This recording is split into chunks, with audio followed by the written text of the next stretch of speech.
ప్రభుత్వ పిలుపు మేరకు స్వచ్ఛతా సేవ 2024 పేరుతో ఐటీసీ సౌజన్యంతో వావ్ సంస్థ ఆధ్వర్యంలో స్వచ్ఛతపై అవగాహన ర్యాలీ నిర్వహించారు. తడి చెత్త, పొడి చెత్త కాలువల్లో, డ్రైనేజీల్లో బహిరంగ ప్రదేశంలో వేయకుండా పంచాయతీ వారి చెత్త ట్రాక్టర్లో వేయాలని, తడి చెత్త, పొడి చెత్త విడివిడిగా వేయాలని సారపాక గ్రామంలో మైనారిటీ విద్యార్థులతో ప్రతిజ్ఞ చేయించారు. ఈ సందర్భంగా ఐటీసీ హెచ్ఆర్ జిఎం చెంగల్రావు మాట్లాడుతూ ప్రభుత్వాల పిలుపు మేరకు భద్రాద్రి కొత్తగూడెం జిల్లా బోర్గంపాడు మండలం సారపాకలో వావ్ సంస్థ ఆధ్వర్యంలో తడి చెత్త, పొడి చెత్తపై అవగాహన కార్యక్రమాన్ని నిర్వహిస్తున్నట్లుగా ప్రజలందరూ కూడా భాగస్వాములు కావాలని పిలుపునిచ్చారు. ఈ కార్యక్రమంలో మైనారిటీ కాలేజీ ఉపాధ్యాయులు, విద్యార్థులు, వావ్ సంస్థ సభ్యులు తదితరులు పాల్గొన్నారు.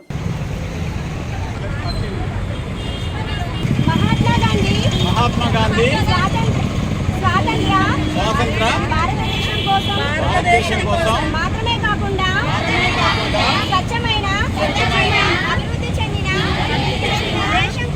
దేశం కోసం కలలు కన్నారు. మహాత్మా గాంధీ భారత మాతకు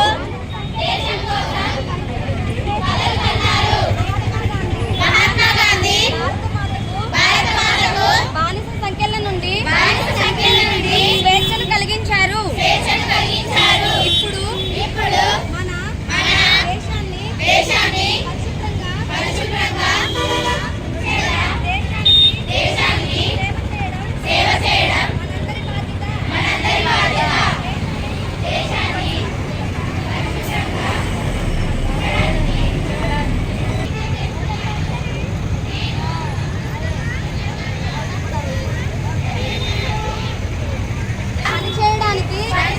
కేటాయిస్తాను.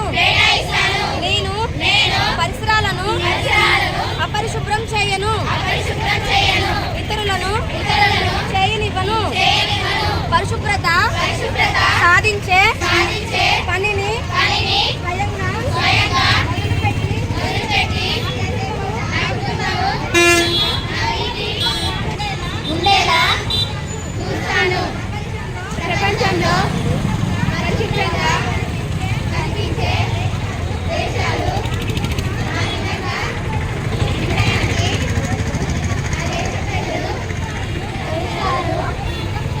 అపరిశుభ్రం చేయరు, ఇతరులను చేయనివ్వరు అని నేను నమ్ముతున్నాను.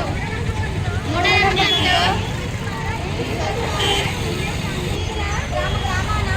గ్రామాన అంతటా ప్రచారం చేస్తాను. తీసుకున్న ప్రతిజ్ఞ మరో 100 మంది ప్రజలు తీసుకునేలా నమ్ముతున్నాను.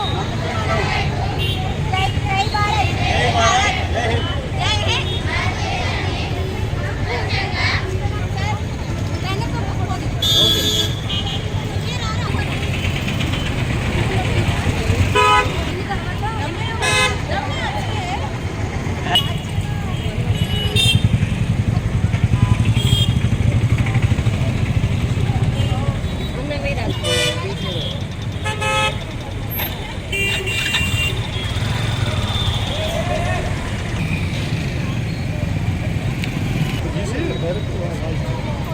వాయిస్ తీసుకున్నారా?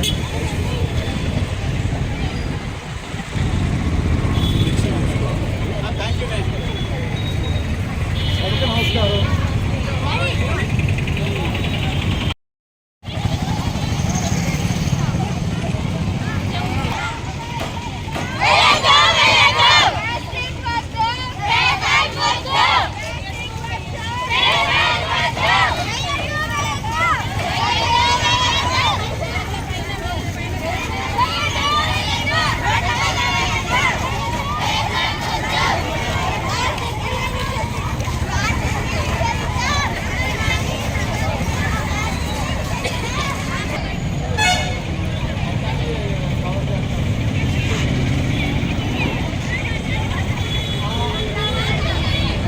ఈ సేవ 2024 సెప్టెంబర్ 17 నుంచి 2 అక్టోబర్ అంటే గాంధీ జయంతి వరకు మనం జరుపుకోవడం జరుగుతుంది.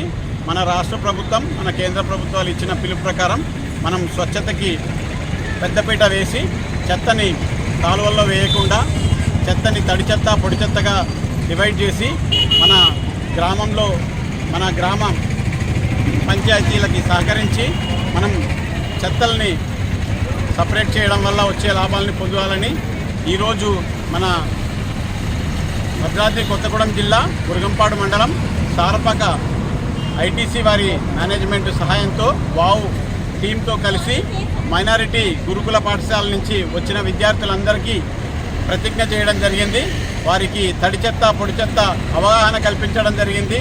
అందరూ వాళ్ళు భాగస్వాములై ఇంకొక 100 మందికి చెప్పి ఆ 100 మంది ఇంకొక 100 మందికి చెప్పి ఈ స్వచ్ఛత హీ సేవ 2024 సక్సెస్ అవ్వాలని మనస్ఫూర్తిగా కోరుకుంటున్నాను. జై హింద్.